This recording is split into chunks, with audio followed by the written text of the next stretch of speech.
Essa segunda hora aqui do Em Tempo Real na Jovem Pan, nesta super segunda-feira, de uma super semana, na verdade, muita coisa acontecendo. E o seguinte, o ministro da Defesa, José Múcio Monteiro, afirmou que as Forças Armadas vão respeitar o veredito da Justiça sobre esse suposto plano de golpe de Estado. Vamos conversar então os bastidores da Vitória Abel, ao vivo, que chega agora em tempo real com mais informações. Vitória, uma super semana só está começando. Nos conte então o que você ouviu aí do ministro da Defesa, José Múcio Monteiro. Ótima tarde, seja bem-vinda. Olá, Bruno. Boa tarde para você, para a Márcia e para todos que nos acompanham. Pois é, a gente conversou mais cedo com o ministro da Defesa, José Múcio, para justamente saber como que estão as expectativas dentro das Forças Armadas e do próprio governo em relação ao julgamento, tanto do ex-presidente Jair Bolsonaro quanto dos militares que são acusados aí pela suposta tentativa de golpe de Estado. Esse julgamento que começa amanhã na primeira turma do Supremo Tribunal Federal. E o que José Múcio disse é que as Forças Armadas vão sim respeitar o resultado, o veredito da Justiça. E a gente coloca essa fala de José Múcio com destaque porque depois do julgamento de uma possível condenação no Supremo Tribunal Federal desses militares, eles também passam a ser julgados pelo Supremo Tribunal Militar. E aí é que entra a parte, entre aspas, mais difícil para esses militares, que é a possibilidade da perda de patente deles. Então, portanto, para quem acompanha a gente entender, caso esses militares sejam condenados pelo STF, mesmo que seja por pouco tempo, eles vão depois ser julgados pelo Superior Tribunal Militar.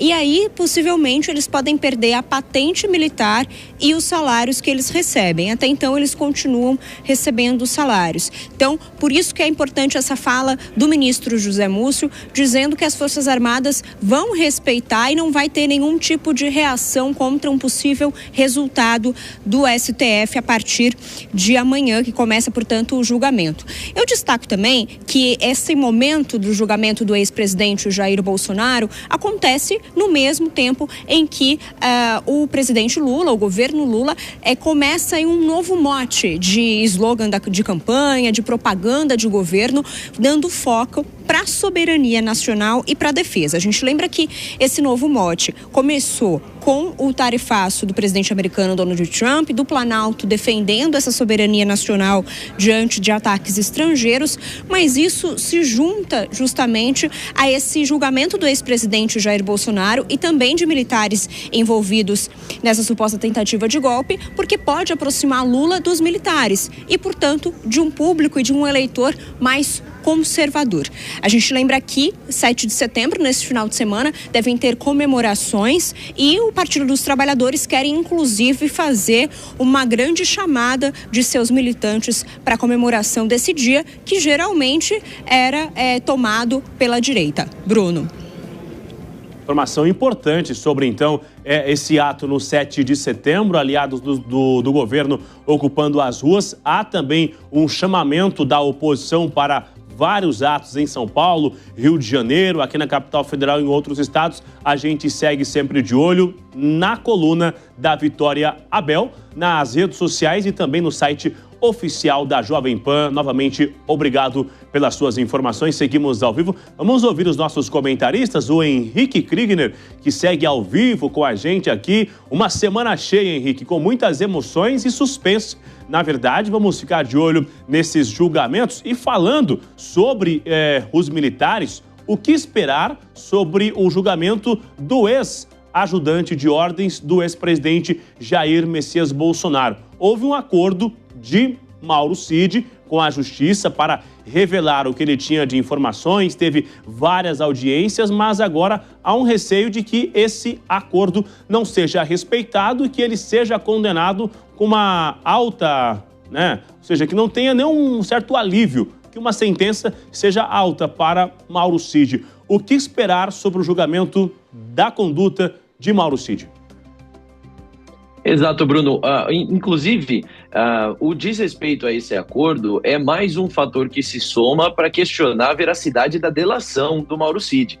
ao longo dos depoimentos que foram colhidos e toda a população brasileira acompanhou, várias foram as evidências apresentadas, inclusive também os depoimentos em si, que são também muito importantes, contrários, apresentando fatos e evidências contrárias àquilo que Mauro Cid disse. E então a pergunta fica, o quanto que a delação de Mauro Cid, que tem embasado aquela linha imaginária que conecta os fios que eu mencionei há pouco, muita dessa linha aí, do teor dessa linha, vem da delação do Mauro Cid. O quanto que essa delação pode ser levada em consideração pelas autoridades que vão fazer esse julgamento, se estiverem buscando fazer um julgamento que respeita aí a lisura do processo, o que não é muito o que nos parece dar essa impressão para a população brasileira. Então, esse é um ponto muito a ser questionado, Márcia.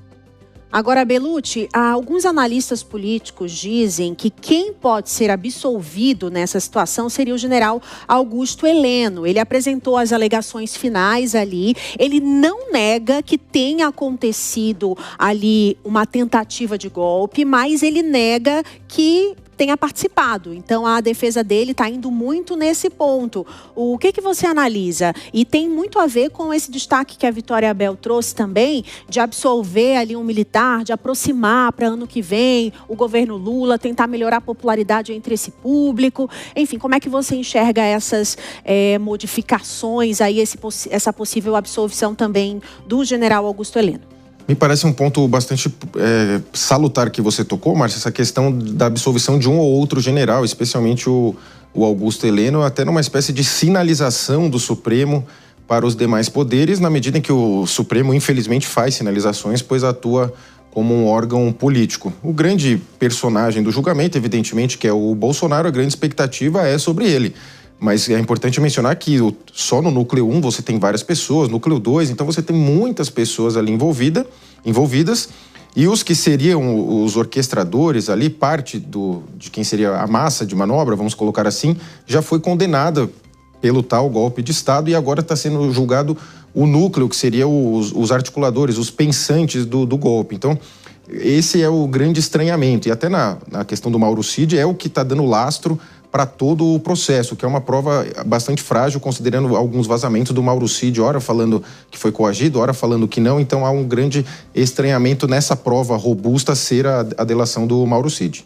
Ele teria mudado essa delação muitas vezes, né, também ao longo do processo. Obrigada pelas análises. Agora, 3h17.